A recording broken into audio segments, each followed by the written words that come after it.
deep-seated cultural practice that has stained the very fabric of the communities that still practice it.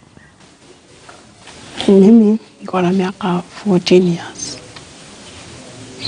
Ikiwa sahi, lakini vile mimi nilipitia ukeketaji, siku hisi uchungu. Daktari alinikeketa na akanidunga sindano ya tetanus. Akanipa dawa. Kesho yake kuamkia asubuhi nilikuwa nacheza na watoto wengine vizuri.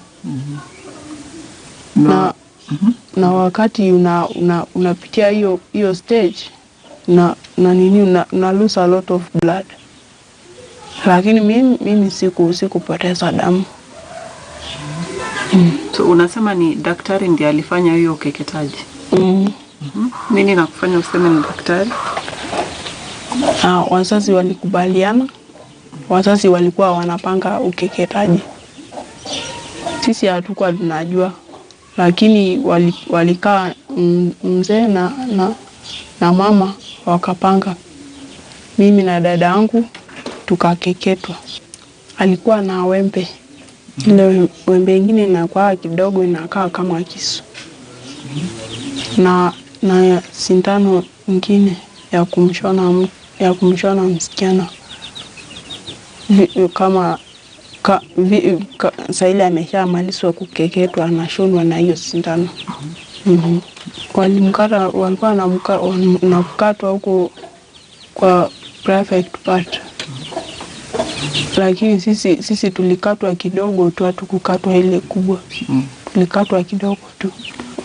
Walikuwa wanatoa mtu nyama ya juu. Ya juu huko ndani. Natolewa hiyo. Hapo wanatupa.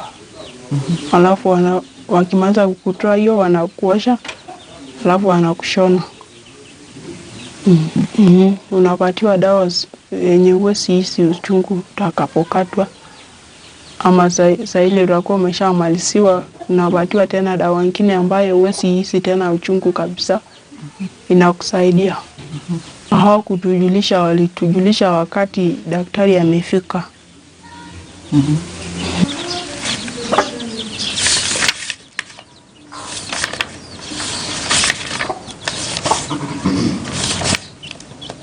Dada yangu ako darasa la 8, yeye ndio mkubwa. Na mimi ni mdogo, niko darasa la 7. Mimi ningewashauri tu tena wasikubaliane tena kukeketa msichana, kwa sababu kama sisi tulikeketwa na tukue na madhara mengi, sasa wangekuwa wanashughulika na mambo ya hospitali na wangekuwa sasa wanapoteza pesa mingi sana. Na mimi ningependa tu kuambia wasirudi tena kukubaliana na wazazi wengine ambao wanakeketa wasichana.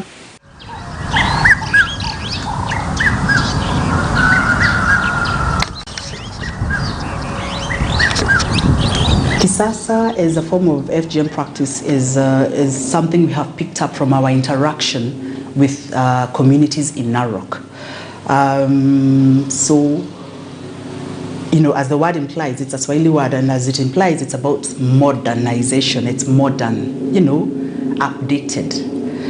Kisasa implies that instead of the girls being taken through the cut by a traditional cutter, which, you know, is now deemed to be harmful, there are hygiene issues, and also because the people practicing FGM also have evolved. They want to hide behind. They want to cover their intentions. Kisasa, the communities have said, happens in health facilities and mostly conducted by skilled health workers. It's said to be a lesser version of FGM in terms of the intensity of the cut. So in all ways, if you look at it from a health perspective, then someone would say, but what is wrong with that? It's done hygienically, the girls don't report as much pain. But remember, why are we doing it in the first place? Is it useful? Is it a useful health practice for a girl? It is not. So it doesn't matter whether it is intense or not. It is harmful to the girl psychologically and physically. Mimi nimelelewa katika jamii ya Wamasai ambao ni watu ambao wanapenda ukeketaji. Sasa mimi nilipokuwa nikilelewa kwa hii jamii, nilikaa kama mtoto wa kisichana ambaye ninalelewa na mzazi mmoja ambaye sina mama. Mama aliaga wakati alijifungua tu, kama kakaa almost miezi 3 na akaaga. Mimi nikalelewa na mzazi ambaye ni baba. Sasa nilipokaa niliendelea na masomo, hata hivyo nilichelewa kwa masomo yangu kwa sababu ya ile changamoto ya maisha. Nikakaa, nilipoanza shule nilianza nikiwa tu msichana mkubwa. Nikaendelea na shule, kifika class 8. Unajua jamii yetu ni ile ambayo kuna ile rika yako amekutangulia kutahiri. Sasa mkikaa nao kwa darasa kuna ile madharau kwamba wewe ni msichana, yaani wewe hujatahiriwa, hautaweza kukaa pamoja na sisi kwa kiti moja. Hata mkienda mambo kama ni kuchota maji, unaingililiwa hapo, huwezi chota mbele yao ya wale ambao wametahiri mbele yako. Kuna tu ile madharau. Sasa nilipokaa nikaona madharau yamekuwa mingi. Unajua sasa kulingana hiyo wakati hakukuwa na mafundisho kama haya. Nikakubali kuja kutahiriwa. Kutahiriwa, jamii yetu inapotahiri msichana, unapotairiwa amuka sasa kwa sababu umekuwa mwanamke. Sasa unapoambiwa amuka kwa sababu umekuwa mwanamke, unajua ni mtu mzima. Masomo yataishia pale. Mimi nilifanya tu KCP nikaachia hapo. Sasa nilipoambiwa amuka kwa sababu umekuwa mtu mzima, nikafanya nini? Nikajiamulia kuishi maisha yangu ile ya kuolewa. Nilipoolewa nikaishi sasa na hiyo maisha ya kuolewa, ambayo nikiona kabila zingine wameendelea. Hata sasa mimi sioni maana ya mtoto wangu kupitia mahali pale. Hata yeye mwenyewe sasa ananiambia, "Mama, ile siku utanipitisha pale, naenda kwa mwalimu wangu, ile siku tu utanitoa kwa nyumba, naenda kwa mwalimu wangu nimuulize hawa wasasi ambao wanakeketa watoto wanapelekwa wapi na kufunga ndani." Sitaki apitie ile maisha ambayo nimepitia mimi. Ile ukeketaji sitaki apitie, kwa sababu mimi mwenyewe nimepata mafundisho. Ukeketaji haina maana. Mimi mwenyewe nimepitia, sijaona maana yake. Hakuna certificate nimepata kwa sababu ya ukeketaji, ili hadi nimepotesha maneno mingi ambayo ingenisaidia kwa maisha yangu. We have got representation in all the wards. We have got 6 regions, and that each region has got a chairman, plus 23 wards in the whole county. Now each ward has got 11 elders who actually operate within that ward, and they do it under our supervision. So basically they deal with the problems relating to land, relating to customs, because the customs Narok now we want to upgrade to make it more modern than the old system. Elders out of our committees, which is in the ward, they monitor the children who are dropped out. Those are the signs to indicate the circumcision of the children.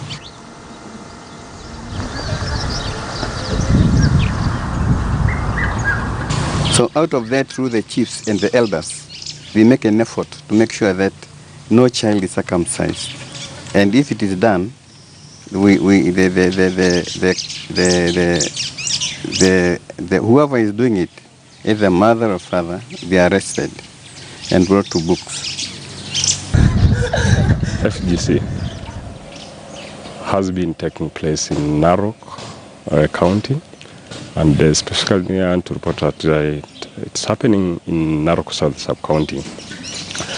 But the cases that we're getting, they're not rampant as they are before.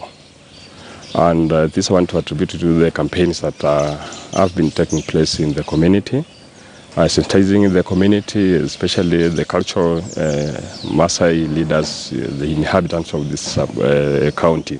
The reports we have received from the community representatives is that now the way our communities are now doing this, those few while still carrying out the activity, they're doing it in a different way, unlike the way we used to know. There before we could get reports and people are carrying out planning for a ceremony, where they come together, people coming together, planning that on such a date we're going to do this. But nowadays that is not happening. Now, from the reports that we're getting, that they're doing it in a way that now to them is kisasa, because unlike there before when they could have that ceremony and everybody will know that this happened, now it's not happening. They waiting, doing it, maybe they arrange cases, and this sub-county or the counties bordering Tanzania. So they wait and plan, maybe this girl is going to visit a relative somewhere. And then during that time, that's when they do it.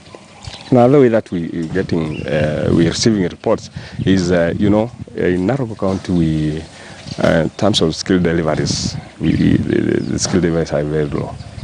Now, the women are delivering at home, most of them, because of there are many reasons that they give, which are not satisfied.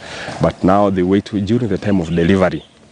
That's when now, as the ladies delivering, giving birth, that's when now this one did not undergo the cut, so they do it. So that's now, to them, that's the exercise that they're doing. And this is the time that you cannot be able, the woman is undergoing through the pain during delivery. So during this time, that's when they use that opportunity and do the cut. I must say I'm surprised that we have such, but I will not rule it out completely, because this thing is deeply rooted in the minds of some. There are some communities where the practice is very difficult to eradicate. All the same, the government has put laws in place to combat the practice. The only problem is information gathering. In most instances, our office is the last one to receive information. Even when information comes, by the time the government swings into action, these people have already run away in most cases. So I will not specifically point out to and say that this particular person is actively engaged. But the fact that the practice is going on underground, and the fact that we don't get this information, it means that there are some influential people who make sure that this information does not reach the authority. Hapa hivi sioni kama kuna wale wahudumu wa afya ambao wanachangia hiyo ukeketaji. Wengi saa hii ni wale wa nyumbani, wale wa mama wa nyumbani, lakini hata nao wameelimishwa. Tukifanya hiyo mkutano unakuta nao wako ndani ya hiyo mkutano wakifundishwa. Sasa unapata nao waoni madhara, yani waoni maana ya ukeketaji ni nini. Human beings know right and wrong. So they do know in Narok that there is a law in place that prohibits them from carrying out FGM. So you can expect that they will not tell you, oh yes, we have done away with the traditional manner of cutting our girls, but we have embraced this new way that we are calling kisasa. They will not tell you that, because they know that none of that is permitted, none of that is allowed, and they're aware. So they will definitely not tell you, oh yes, actually you're right, this is happening. And the fact that they are unwilling to own up tells you that they do know that it's a wrong thing. And for me, I consider that a gain, because then you've gotten to a point where the community is aware that this practice is wrong, and so we still have quite a significant number of them that are trying to continue with the practice but hiding. If it was not a harmful practice, if it was permissible, they would be talking about it in the open. So I'm glad. I long for the day when we wake up and have zero numbers related to FGM, but I'm also glad that some progress has been made up to where we are right now. And I think very soon we will get to a situation where FGM as a practice will be history in Narok and in other places where it is practiced. We have gone to the villages to do barasas, the chiefs, I included, and I must say that where I administer, this practice has reduced quite a lot. We have had occasion when we have actually had assistance from the public to arrest those who had actually been engaging in the practice. So I remember last year we arrested, it was December last year, 2018, we arrested 9 girls and their parents who had actually been circumcised. And they were prosecuted afterwards. But overall, the practice seems to be going down because the concerted efforts of all the stakeholders have assisted a lot. I remember that when I was posted here in 2016, it used to be overt. You could actually see children who have undergone the practice, but nowadays they have gone underground, and the incidences of FGM have really gone down by about, let's say, around 90% in this area where I come from.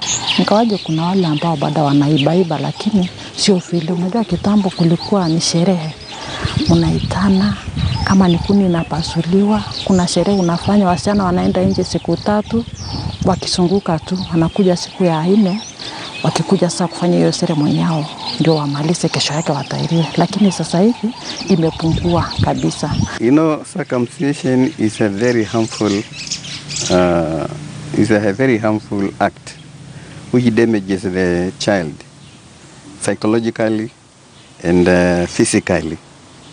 So you find that people are now coming to realize that circumcision is not a very good thing.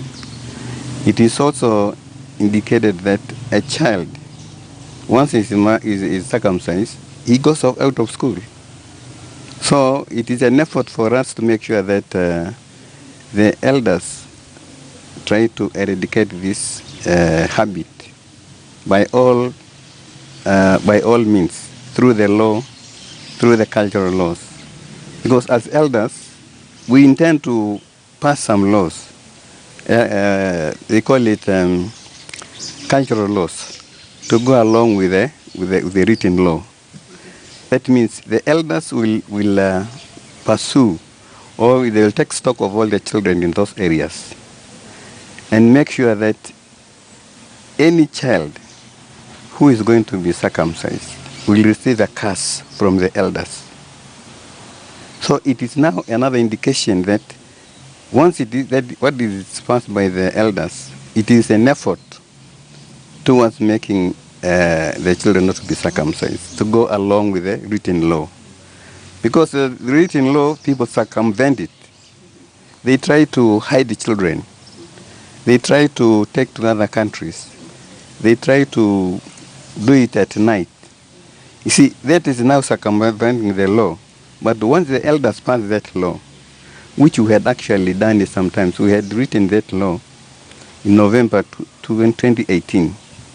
We are trying to make an effort so that the elders, once they realize this is going on, they come together and create a curse culturally, so that whoever is going to do it will receive a punishment, which is going to be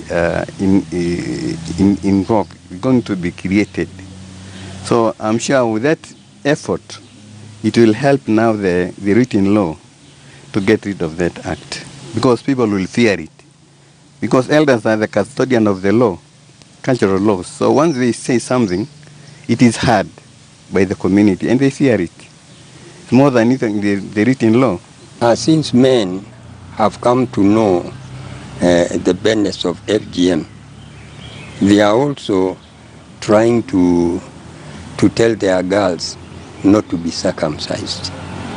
So a number of them have agreed to stop, but a bigger percentage is still doing. The culture, Dr. Korir, is a very strong, has a very strong influence on us, on myself, on yourself. But the way we interpret it differs. So you will find that within the same Narok community, there are people that belong to that community that have chosen to make different decisions in as far as the initiation of girls, because it is an initiation process. It's a rite of passage, supposedly, into responsible adolescence and adulthood. There are people who have chosen to take their girls through that rite of passage in a manner that does not invade their personal space and their personal bodies, and that does not inflict harm. So I think it's also to understand that when change happens, it doesn't happen in a uniform way in any community, and to have the patience to understand that eventually we will get there. But again, we do not have the luxury of time so long as we have girls that are being subjected to a harmful practice. I'd like to talk about it in the broader picture. Narok County reports one of the highest cases of teenage pregnancy in this country. In a country that has committed resources to ensure that girls are enrolled and remain in school, that should be a matter of concern. One would ask then, how are those two related? How is the FGM practice related to keeping girls in school? Now, the rite of passage traditionally said to a girl, you're now a woman. And because you're a woman, you're ready to take up the responsibilities that come with womanhood. And some of those responsibilities would include indulgence in sex, marriage, and so related to the issue of teenage pregnancy is very high prevalence rates of child marriages in Narok County. The moment that happens to a girl, it becomes very difficult for her to resume her education again. The implications at family level, the implications at community level, and the implications for the country then become dire, because it means that whatever indicators we have set for ourselves in terms of improving our education indicators will